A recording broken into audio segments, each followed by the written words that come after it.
कहानियों की क्यारी में प्रस्तुत है कार्तिक मास महात्म्य कथा अध्याय 8।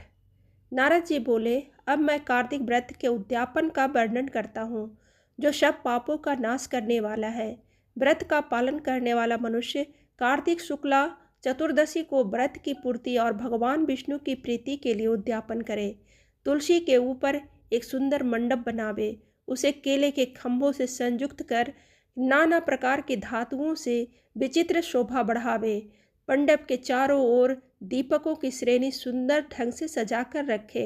उस मंडप में सुंदर बंधनबारों से सुशोभित 4 दरवाजे बनावे और उन्हें फूलों से तथा चंबर से सुसज्जित करें। द्वारों पर पृथक पृथक मिट्टी के द्वारपाल बनाकर उनकी पूजा करें। उनके नाम इस प्रकार हैं: जय विजय, चंड प्रचंड, नंद सुनंद, कुमुद और कुमुदाक्ष। उन्हें चारों दरवाजों पर 2-2 के क्रम में स्थापित कर भक्ति पूर्वक पूजन करें। तुलसी के जड़ के समीप 4 रंगों से सुशोभित सर्वतोभद्र मंडल बनावें और उसके ऊपर पूर्ण पत्र तथा पंचरत्न से संयुक्त कलश की स्थापना करें।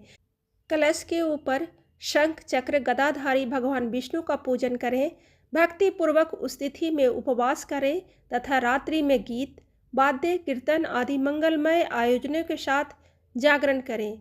जो भगवान विष्णु के जागरण करते समय भक्ति पूर्वक भगवत संबंधी पदों का गान करते हैं, वे सैकड़ों जन्म की पाप राशि से मुक्त हो जाते हैं। जो मनुष्य भगवान के निमित्त जागरण करके रात्रि भर भगवान का कीर्तन करते हैं, उनको असंख्य गोदान का फल मिलता है। जो मनुष्य भगवान की मूर्ति के सामने नृत्य गान करते हैं, उनके अनेक जन्मों में एकत्रित पाप नष्ट हो जाते हैं।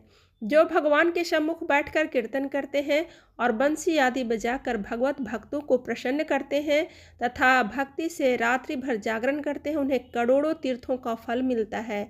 उसके बाद पूर्णमासी में एक सपत्नीक ब्राह्मण को निमंत्रित करें।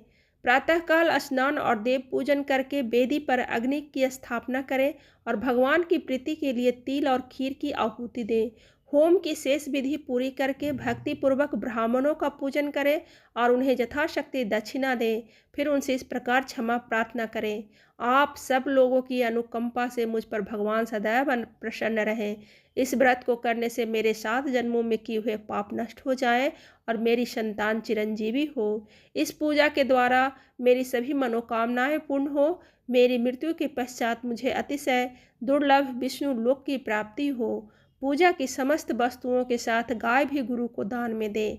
उसके पश्चात घर वालों और मित्रों के साथ स्वयं भोजन करें। भगवान द्वादशी तिथि को शयन से उठे, त्रयोदशी को देवताओं से मिले और चतुर्दशी को सबने उनका दर्शन एवं पूजन किया। इसलिए उस तिथि में भगवान की पूजा करनी चाहिए। गुरु की आज्ञा से भगवान विष्णु की स्वर्णमयी प्रतिमा का पूजन करें।